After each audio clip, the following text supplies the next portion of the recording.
जय श्री बालाजी प्रिय दर्शकों, आज हम जानेंगे पंचकों के बारे में। पंचक कब प्रारंभ हो रहे हैं और पंचकों में क्या करें क्या न करें। 5 नक्षत्र के समूह को हम पंचक कहते हैं।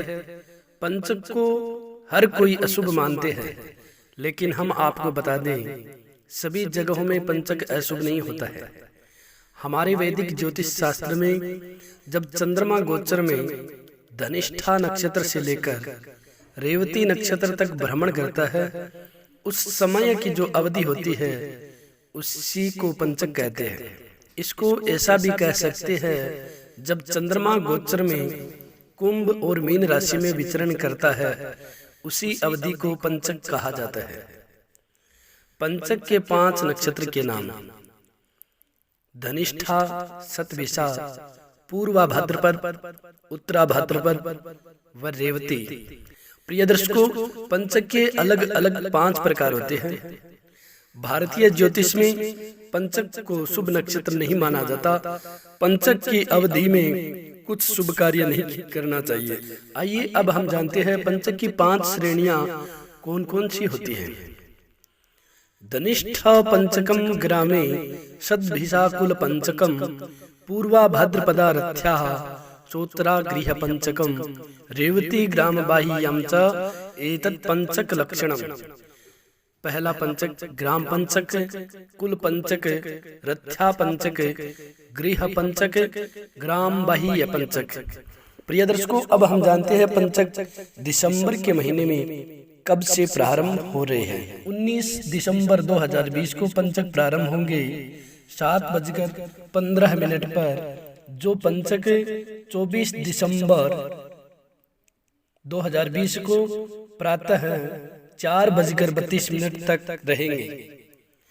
प्रिय दर्शकों, अब जानते हैं पंचक के क्या क्या प्रभाव होते हैं, किन नक्षत्रों में क्या प्रभाव होता है। धनिष्ठा नक्षत्र में अग्नि का डर रहता है, शतभिषा नक्षत्र में कलह का योग होता है, पूर्वा भाद्रपद में रोग का, उत्तरा भाद्रपद में आर्थिक दंड का, रेवती नक्षत्र में धन हानि होती है। प्रिय दर्शकों, अब जानते हैं पंचक में कौन कौन से 5 कर्म नहीं करने चाहिए। पंचक के दौरान जिस समय धनिष्ठा नक्षत्र हो उस समय घास, लकड़ी आदि ईंधन एकत्रित नहीं करना चाहिए, इससे अग्नि का भय रहता है। पंचक में दक्षिण दिशा में यात्रा नहीं करें, क्योंकि यह दिशा यम की मानी जाती है, इससे हानि ही उठानी पड़ती है। पंचक के बीच आने वाला रेवती नक्षत्र हो तो उस समय घर की छत नहीं बनाए। ऐसा विद्वान मानते हैं कि इससे धन की हानि और घर में क्लेश होता है। पंचक में घर की चारपाई भी नहीं बनाना चाहिए। विद्वानों का मत है कि ऐसा करने से कोई बड़ा संकट आता है। पंचक के दौरान अंतिम संस्कार नहीं करने की बात भी कही गई है, इससे उस कुटुंब में 5 मृत्यु और होना बताया गया है, लेकिन ज्योतिष ने इसके भी तोड़ निकाल लिए हैं।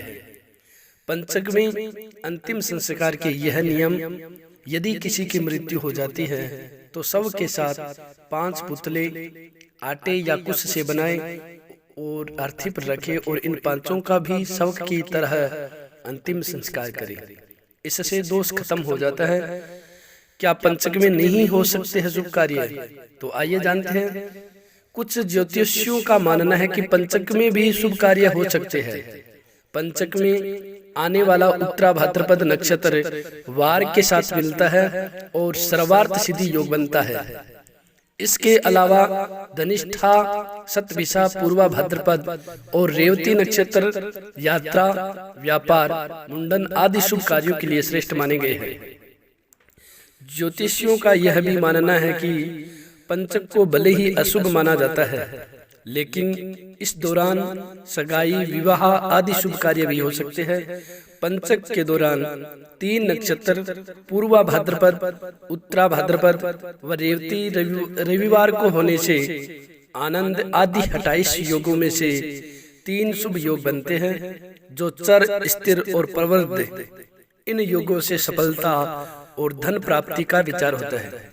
प्रिय दर्शकों, आप सभी को यह जानकारी अच्छी लगी हो तो आप इस वीडियो को ज़्यादा से ज़्यादा शेयर करें और हमारे से जुड़े रहने के लिए हमारे चैनल को जरूर सब्सक्राइब करें। लेटेस्ट अपडेट पाने के लिए बेल के आइकन को दबाएं।